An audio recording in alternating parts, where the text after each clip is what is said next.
Chukwuemeka, Azuka, Tristan, Noni Madueke, aka Noni Madueke, to Arsenal is done for the fee of 52 million pound. तो अब 23 वर्षीय England international और farmer Chelsea right winger Arsenal के लिए खेलते हुए नजर आएंगे। तो क्या ये आर्सेनल के लिए सही साइनिंग है? क्या नॉनी मैदुवेके टू आर्सेनल काम करेगा? क्या ये आर्सेनल की गेम को एलिवेट करेगा? क्या ये आर्सेनल को जो उनका प्रीमियर लीग टाइटल का ड्रीम है उसके पास लेके जाएगा? क्या मिकेल आर्टेटा नॉनी मैदुवेके को एक वर्ल्ड क्लास विंगर बना पाएगा? इन सब सवालों के जवाब आपको मिलेंगे। लेकिन सबसे पहले जिक्र करता हूं कि पहली स्टेटमेंट नॉनी मैदुवेके की आर्सेनल जाने के बाद क्या निकली। I want to win it all. Premier league, champion league, FA cup, league cup, सब मुझे आर्सेनल के साथ जीतना है। वाह, मतलब एकदम आते ही स्टेटमेंट ऑफ इंटेंट, एकदम आते ही चैंपियंस वाला एटीट्यूड। और नॉनी मैदुवेके भाई साहब पूरे मूड में है कि अपोनेंट को उनकी नानी याद दिलानी है। और मैदुवेके भाई साहब यहां पे नहीं रुके। आगे मैदुवेके भाई साहब बोलते हैं कि मैंने ज़ुरेन टिम्बर से बात की, लुइस कैली से बात की, डेक्लन राइस, बुकायो साका, इन सब से मैंने बात की और इन सब ने मेरे को बताया कि आर्सेनल का वर्किंग कल्चर बहुत जबरदस्त है, बहुत डिफरेंट है, बहुत शानदार है। अब आई डोंट नो ये कौन से वर्किंग कल्चर की बात हो रही है। वो वर्किंग कल्चर जो हार के बाद ट्रस्ट द प्रोसेस का नाम लेता है, या वो कल्चर जो हार के बाद रेफरीज को ब्लेम करता है, इंजरीज को ब्लेम करता है। आई डोंट नो ये कौन से वर्किंग कल्चर की बात हो रही है। बट हाँ, इतना जरूर है यार, जो मर्जी हो, एक चीज का क्रेडिट मैं मिकेल आर्टेटा को जरूर दूंगा कि इसने इस प्रोजेक्ट में एटलीस्ट मैनेजमेंट से लेके ड्रेसिंग रूम तक एक माहौल बना के रखा है। भाई इस चीज का क्रेडिट मिकेल आर्टेटा को तुम्हें देना पड़ेगा। भाई ट्रॉफी आ रही हो चाहे नहीं आ रही हो, लेकिन एक चीज है कि भाई पूरा बोर्ड से लेके प्लेयर को आर्टेटा ने कन्विंस करके रखा हुआ है कि भाई ये प्रोजेक्ट एक दिन बूम करेगा, ये प्रोजेक्ट एक दिन एमिरेट्स में ट्रॉफीज के 4 चांद लगाएगा। और इसी प्रोजेक्ट के चक्कर में बोर्ड की बैकिंग मिल रही है, प्लेयर आ रहे हैं, प्लेयर कन्विंस हो रहे हैं, यानी कि एक पॉजिटिविटी की तरफ आर्सेनल की ग्रोथ हो रही है। अब इस सीजन तुम देखोगे तो जुबिमेंडी 50 के करीब, विक्टर योकेरेस की डील होगी 60 के करीब, ये डील 52 की, यानी कि इस विंडो भी साइलेंटली सिटी 150 उड़ाती है तो ब्रेकिंग न्यूज बन जाती है कि पेप गार्डियोला पैसे उड़ा रहा है। भाई once again Pep Guardiola is trying to buy his way through to the success. लेकिन मिकेल आर्टेटा चुपचाप बिना किसी मीडिया हेडलाइन के, बिना किसी सक्सेस बाय वाले टैग से, बिना किसी फंडिंग वो सब वाले मैनेजर वाले टैग से चुपचाप इस विंडो में फिर से 150 मिलियन उड़ा दिया। चलो खैर अच्छी बात है। मैं यहां बैठ के बिल्कुल नहीं बोल रहा कि मिकेल आर्टेटा या आर्सेनल को कोई हक नहीं है टीम स्ट्रेंथन करने का, उनको कोई हक नहीं है पैसे उड़ाने का। है भाई है, लेकिन जब कोई दूसरा क्लब करता है तो उसको दूसरे तराजू से जज करने का भी तुम्हें कोई अधिकार नहीं है। अब बात करता हूं कि नॉनी मैदुवेके आर्सेनल के लिए क्या करेगा।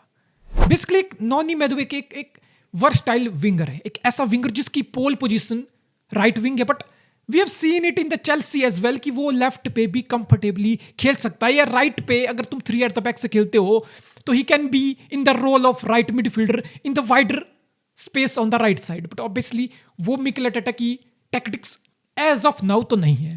तो बेसिकली राइट विंगर के साथ साथ लेफ्ट विंग पे फ्लेक्सिबिलिटी नॉनी मैदुवेके तुम्हें ऑफर करेगा। और दूसरी सबसे बड़ी बात, मिकेल आर्टेटा स्क्वाड में कंपटीशन लाना चाहता है। वो बुकायो साका और मार्टिनेली की जगह के लिए कंपटीशन लेके आना चाहता है। आई नो वानेरी का भी राइज हो रहा है, but Trossard is there as well, but he wants another quality winger. He wants to add another winger, another way of hurting the opponent, at the same time letting his wingers know कि भाई थोड़ा सा भी drop of होगा ना, साका Martinelli थोड़ा भी drop of होगा तो एकदम एक और विंगर होगा जो रेडी रहेगा तुम्हारी जगह लेने के लिए। At the same time squad में डेप्थ ऐड होती है। बीइंग आर्सेनल फुटबॉल क्लब, अगर तुम्हारा एम्बिशन चैंपियन लीग को जीतने का है, premier league, league cup, FA cup, सारे चारों फ्रंट पे तुम हर सीजन लड़ने वाले हो, तो तुम्हें अपने स्क्वाड में हेल्दी कंपटीशन चाहिए। तुम्हें अपने स्क्वाड में डेप्थ चाहिए और क्वालिटी एडिशन चाहिए, और नॉनी मैदुएके की ये साइनिंग एक उसी डायरेक्शन की तरफ इशारा करती है. And with time I know Mikel Arteta will try to get the better of Noni Madueke. He's just 23 years old. And he has shown a lot of promise for Chelsea in the last 2 seasons in the Premier League. हाँ, इस club world cup Noni मैदुएके जरूर वो winner का medal Chelsea के साथ उठाया, लेकिन 5 start 0 goal 0 assist, in short 0-0-5. But Premier League में at times we have seen the quality of Noni Madueke. We have seen the spark of Noni Madueke, the threat he possesses and sometimes the quality he delivers in the box as well. लेकिन अब सवाल वही है कि ये जो glimpse दिखे हैं, क्या इस ग्लिम्प्स को तुम एक कंसिस्टेंसी में टर्न अराउंड कर पाओगे? क्या Noni Madueke week in week out उस लेवल पे खेल पाएगा? क्या वो week in week out performance वाली लेवल खुद में ला पाएगा? Consistency is the key, and I think that's the next challenge for Noni Madueke, and I think that's the challenge for Mikel Arteta, because ingredients are there. एक dish है जिसको बनाने के इंग्रेडिएंट्स तुम्हारे सामने पड़े हुए हैं, बस तुम्हें उसको बनाना कैसे है, मोल्ड कैसे करना, उस प्लेयर को निखारना कैसे है. That's exactly the challenge for Arsenal as well as Mikel Arteta all over. I think ये थोड़ा और लगता है सुनने में कि चेल्सी अपने राइवल को बेच रहा है. लास्ट ईयर रहीम स्टर्लिंग को तुमने आर्सेनल को ही लॉन आउट किया था, थोड़ा सा सरप्राइजिंग लगता है. लेकिन फिर ये दूसरी साइड ऑफ फुटबॉल भी दिखाता है कि चेल्सी जितना मर्जी पैसा उड़ा रहा हो, Chelsea 100 million club world cup की जीत के साथ इकट्ठा कर लिया हो, ये जो premier league PSR profit and sustainability rule है, इसका डंडा हर क्लब को जाएगा. इसका डंडा आने वाले टाइम में सिटी को भी जाएगा. अगर तुम अपना ट्रांसफर बिजनेस अच्छे से नहीं करते हो, तुम अपनी बेच बिल को अच्छे से बैलेंस आउट नहीं करते हो, ये डंडा यूनाइटेड हो, आर्सेनल हो, चेल्सी हो, सबको जाएगा. और चेल्सी को ये डंडा जा चुका है. इसलिए चेल्सी एट टाइम्स प्लेयर को ऑफलोड करने में लगा हुआ है. और फिर याद करो चेल्सी का 1-2 साल पहले तक क्या ट्रेंड हुआ करता था कि अगर प्लेयर आ रहे हैं तो 8 साल 9 साल 10 साल के कॉन्ट्रैक्ट चेल्सी फुटबॉल क्लब के द्वारा प्लेयर्स को ऑफर किए जा रहे हैं. बेसिकली सिंपल फंडा था कि लेंथ ऑफ कॉन्ट्रैक्ट बढ़ा दो, जितनी साल कॉन्ट्रैक्ट की लेंथ होगी उतने साल तुम प्लेयर की ट्रांसफर फी को डिवाइड कर सकते हो, सेग्रीगेट कर सकते हो. Amortisation of the contract. Chelsea ने इस प्रीमियर लीग के रूल के लूप होल का फायदा अच्छे से उठाया, लेकिन पिछले साल से ये बदल गया कि तुम प्लेयर को 10 साल का कॉन्ट्रैक्ट दे दो, 5 साल से ऊपर तुम ट्रांसफर फी को सेग्रीगेट नहीं कर पाओगे. और ये एक और एग्जांपल है कि फुटबॉल का वर्ल्ड बहुत ज्यादा वल्नरेबल है. अब तुम प्लेयर को 10 साल का कॉन्ट्रैक्ट दे दो, उसके मायने कुछ नहीं है. मैदुएके 2 साल 2.5 साल के अंदर चेल्सी छोड़ के जा रहा है.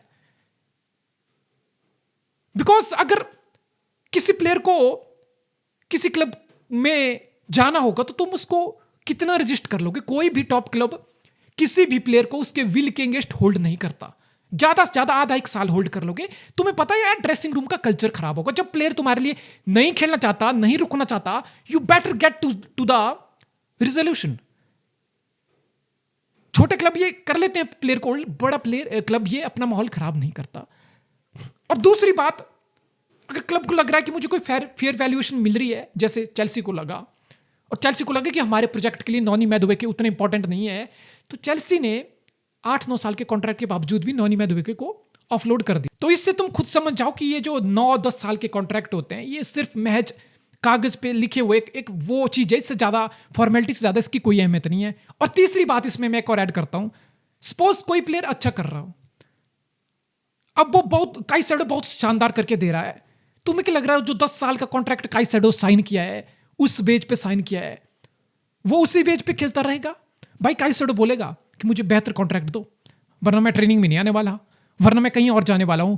वो माहौल खराब करने पे उतर जाएगा, राइटली सो. तो जो प्लेयर अच्छा कर रहा है ऑटोमेटिकली तुम्हें उसको इंप्रूव्ड कॉन्ट्रैक्ट ऑफर करना पड़ेगा. और जो प्लेयर अच्छा नहीं कर रहा, डजंट मैटर तुम 10 साल का कॉन्ट्रैक्ट उसको देके बैठे हो, तुम्हें उसको ऑफलोड करना पड़ेगा अपने वेज बिल को कम करने के लिए. और कोई प्लेयर तुम्हारे लिए खेलना नहीं चाहता तो तुम उसको रोक के क्या ही कर लोगे? तो ये जो कॉन्ट्रैक्ट थे, ये तो चेल्सी ने लूप होल एक्सप्लॉइट किया था, ये सिर्फ फाइनेंशियल एस्पेक्ट से था. इसका फुटबॉलिंग टर्म्स या फुटबॉलिंग प्रोजेक्ट से कोई लेना देना नहीं था, जो बहुत लोगों को एक टाइम पे भ्रम था। बट ठीक है, अगर चेल्सी को नोनी मैदुएके यूजफुल नहीं लग रहा तो मे बी मिकेल आर्टेटा नोनी मैदुएके से अच्छा खासा काम ले लेगा। मे बी नोनी मैदुएके आगे जाके आर्सेनल के लिए एक बॉलर बन जाएगा, वो नोज मे बी एक फ्लॉप टर्नर आउट हो, लेकिन क्वालिटी है, बहुत सारे पोटेंशियल वाले बॉक्सेस मैदुएके मेरे हिसाब से टिक करता है। But to elevate his game to the next level and to get that consistency out of him, that's gonna be challenge for Arsenal and Mikel Arteta.